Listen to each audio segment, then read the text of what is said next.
Hello दोस्तों, मेरा नाम है कपिल और आज मैं आपको मेरे साथ घटी एक ऐसी खौफनाक कहानी के बारे में बताने जा रहा हूँ जिसे सुनने के बाद आपका भगवान के अंदर और भी अधिक विश्वास हो जाएगा।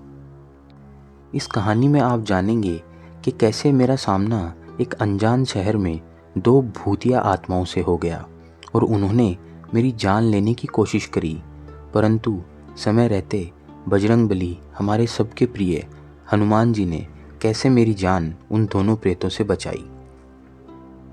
तो चलिए कहानी शुरू करते हैं। उस दिन बड़ी ही तूफानी और मूसलाधार बरसात हो रही थी। चारों तरफ सड़कों पर अंधेरा पसरा हुआ था। सब कुछ अपने आप में ही बड़ा डरावना लग रहा था। मैं रात के करीब 11:30 बजे की ट्रेन से झांसी रेलवे स्टेशन पर उतरा था। स्टेशन पर भी चारों तरफ सन्नाटा हो रखा था। कुछ एक दो लोग ही दिखाई पड़ रहे थे।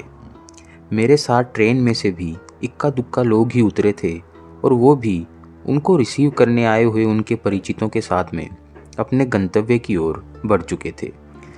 लेकिन मेरे लिए ये शहर बिल्कुल नया था। वहाँ न तो कोई मेरा परिचित था और न ही मैं उस जगह से परिचित था। कोई ऑटो रिक्शा भी वहाँ कहीं भी नज़र नहीं आ रहा था और आता भी कैसे। एक तो आधी रात का वक्त हो चुका था और ऊपर से इतनी तेज़ तूफ़ानी बारिश हो रही थी, तो ऐसी बारिश में रिस्क भी कौन ले। मैं पूरी तरह से भीग चुका था और स्टेशन के बाहर अपने सामान के साथ टिन के छप्पर के नीचे खड़ा हुआ था। दरअसल मैं यहाँ होने वाले एक साहित्यिक सम्मेलन में हिस्सा लेने के लिए पहुँचा था। सम्मेलन के आयोजकों द्वारा महाविद्यालय के हॉस्टल परिसर में ही हमारे रुकने की व्यवस्था की गई थी, इसलिए मैंने किसी होटल या गेस्ट हाउस में भी रूम बुक नहीं करवाया था। मुझे इस बात का रत्ती भर भी अंदेशा नहीं था कि मैं यहाँ मेरा सामना इतनी भयंकर तूफानी बरसात से होने वाला था। अब तो अंधेरा ऐसा हो चुका था कि कहीं भी कुछ भी नज़र नहीं आ रहा था। स्टेशन के आसपास एक दो गेस्ट हाउस भी थे, पर वो भी बंद हो चुके थे। ऐसे में मुझे कोई भी रास्ता निकलता दिखाई नहीं दे रहा था, तो मैं सीधे स्टेशन के वेटिंग रूम के अंदर जा पहुंचा और सोचा कि वहीं रुककर सुबह होने का इंतज़ार करूंगा। पर वहां पहुंचते ही मेरी ये गलतफहमी भी दूर हो गई। वहां के हालात देखकर ऐसा लग रहा था कि मैं शायद बाहर ही ज़्यादा सेफ था। वहां का पूरा फर्श कीचड़ से सना हुआ था और छत से जगह जगह से पानी टपक रहा था। वहाँ पर एक दो बेंच भी लगी हुई थी, पर उन पर कुछ यात्री सोए हुए थे। वहाँ की इतनी बुरी दुर्दशा देखकर मैंने अपना सामान उठाया और किसी दूसरी जगह की खोज में निकल पड़ा, ताकि वहाँ जाकर मैं कम से कम चैन से खड़ा तो हो सकूँ। मैंने अपना मोबाइल, घड़ी, पर्स, डायरी वगैरह और जो भी कुछ ऐसा सामान था जो बारिश में भीग सकता था, उसे ट्रेन से उतरते ही पॉलीथीन बैग में अच्छे से पैक करके सूटकेस में कपड़ों के बीचों बीच डाल दिया था, ताकि बारिश में कहीं ये सब सामान खराब न हो जाए। पूरे शहर में चारों तरफ गुप्त अंधेरा छाया हुआ था। कहीं कोई किस्मत से एक आध स्ट्रीट लाइट जल रही थी, बस। सड़क पर घुटनों तक पानी भर गया था। मैंने अपने सूटकेस को कंधे पर उठाया ताकि सामान खराब न हो। बस किसी तरह गिरता संभलता अपने भाग्य को कोसते हुए चल रहा था, इस आस में कि कहीं कोई ऐसी जगह मिल जाए जहां मैं इस तूफ़ानी रात को आराम से गुजार सकूं। मैं मन ही मन भगवान से प्रार्थना भी कर रहा था कि इस डेंजरस सिचुएशन में कम से कम कोई आसरा तो दिला दे, नहीं तो कम से कम कहीं कोई इंसान तो दिखे जिससे मैं कोई हेल्प ले सकूं और अपनी मंजिल तक पहुंचने का रास्ता जान सकूं। पर सब बेमतलब होता दिख रहा था, क्योंकि न तो बारिश थम रही थी और न ही मुझे कोई मंजिल दिख रही थी। बस आसमान में चमकती हुई बिजली की चमक से ही उत्पन्न जो रोशनी हो रही थी, वही मुझे रास्ता दिखा रही थी। ऐसा लग रहा था कि मानो ये तूफानी रात कभी भी ख़त्म नहीं होगी। तभी एक ज़ोरदार कड़कड़ाहट के साथ तेज बिजली चमकती है। उसकी आवाज़ इतनी तेज और भयानक थी कि एक पल के लिए ऐसा लगा जैसे ये बिजली मेरे ऊपर ही गिर गई हो। उस तेज आवाज़ और चमक से मेरे रोम रोम के अंदर एक करंट सा दौड़ गया था। लेकिन उसी चमक के उजाले में मुझे रोड के दूसरी ओर एक पेड़ के नीचे दो लोग खड़े दिखाई दिए। मैंने सोचा चलो भगवान का शुक्र है कोई तो दिखा, और ऐसा सोचते हुए मैं उनकी तरफ बढ़ने लगा।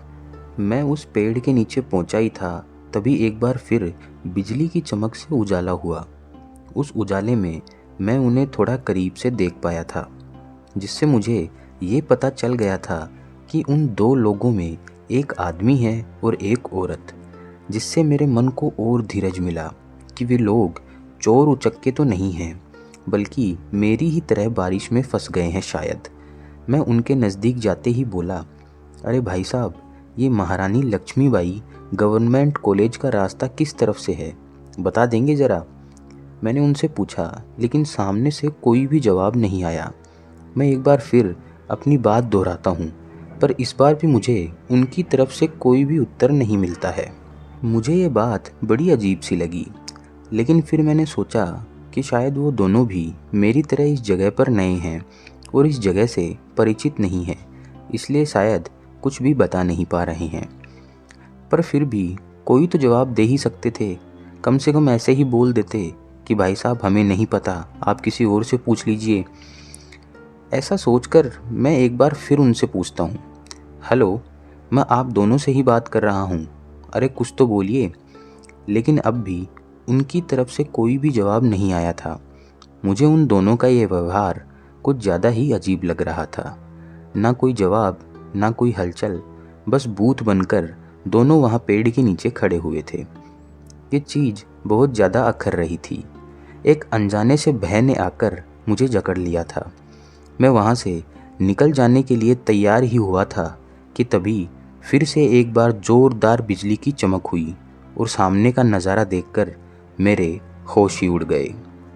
मैंने देखा कि उन दोनों लोगों के माथे से खून रिस रहा था। उन दोनों की आंखें बिल्कुल सफ़ेद थी और उनके शरीर पर कई सारे घाव थे। वे दोनों बिना पलक झपकाए और बिना हिले डुले मेरी तरफ ही देखे जा रहे थे। उन दोनों को देखकर ये साफ पता चल रहा था कि ये दोनों लोग जिंदा तो नहीं हैं। ये नज़ारा देखकर मेरे हाथ पांव फूलने लग गए थे। तभी बिजली की एक और चमक हुई और वो दोनों देखते ही देखते एकाएक मेरी आंखों के सामने से ओझल हो गए। भय के मारे मेरा पूरा शरीर कँपकँपाने लगा था। आंखों के आगे अंधेरा सा छाने लग गया। एक बार तो ऐसा लगा कि मैं गश खाकर वहीं गिर जाऊंगा, पर किसी तरह मैंने खुद को संभाला और तेज कदमों के साथ वहां से निकलने के लिए पीछे मुड़ा। पर मैं जैसे ही पीछे मुड़ा, मैंने देखा कि वो दोनों ठीक मेरे पीछे खड़े हुए हैं। उनमें से उस आदमी के हाथ में एक तेज धारदार कुल्हाड़ी थी। मैंने सोचा कि आज की ये तूफानी रात शायद मेरी ज़िंदगी की आखिरी रात है। मैं ऐसा सोच ही रहा था कि इतने में ही उस आदमी ने उस कुल्हाड़ी से मेरे हाथ पर एक ज़ोरदार प्रहार किया। वो कुल्हाड़ी मेरे हाथ के अंदर तक घुस गई। मैं ज़ोर से चिल्लाया और वहाँ से अपनी जान बचाकर भागने लगा। भागते हुए रास्ते में कई बार बिजली की चमक से मैंने देखा कि सड़क के दोनों तरफ जितने भी पेड़ हैं, उन सभी पेड़ के नीचे मुझे वही दोनों लोग खड़े हुए दिखाई दे रहे थे। और इस बार उन दोनों लोगों के हाथ में एक एक कुल्हाड़ी थी।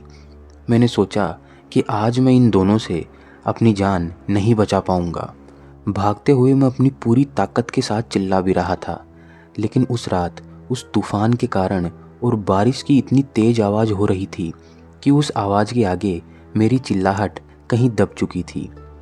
मेरे को पता लग गया था कि किसी को भी मेरे चिल्लाने की आवाज़ नहीं आ रही होगी, परंतु अपनी जान बचाने की कोशिश में मैंने भी हार नहीं मानी और मैं वहाँ से दौड़ता रहा। तभी अचानक मुझे पास में एक हनुमान जी का मंदिर दिखाई दिया। मैं दौड़कर उस मंदिर के अंदर जा पहुँचा और अंदर जाकर मैंने देखा कि वो दोनों लोग मेरा पीछा करते हुए वहाँ तक पहुँच चुके थे, परंतु वो मंदिर की चार दीवारी के बाहर ही खड़े थे। वो मेन गेट से मुझे दिखाई दे रहे थे, परंतु अंदर नहीं आ रहे थे। मैं समझ चुका था कि ये सब बजरंग बली की महिमा है। थोड़ी ही देर में मंदिर की आरती का समय हो चुका था और देखते ही देखते वो दोनों प्रेत वहाँ से उस अंधेरे में कहीं गायब हो गए और मैंने भी चैन की सांस ली और बजरंगबली को मेरी जान बचाने के लिए धन्यवाद किया। तो दोस्तों, भूतों से जुड़ी हुई यह एक और सच्ची घटना आपको कैसी लगी, कमेंट में ज़रूर बताइएगा। और भूत प्रेतों से जुड़ी हुई ऐसी ही सच्ची और डरावनी घटनाओं से आपका सामना मैं रोज़ इस चैनल के माध्यम से करवाता रहूँगा। तो यदि ये कहानियाँ पसंद आएँ तो द हॉन्टेड नाइट चैनल को सब्सक्राइब और लाइक करना ना भूलें, ताकि आपकी रातें रोज़ डर का अनुभव कर सकें। धन्यवाद।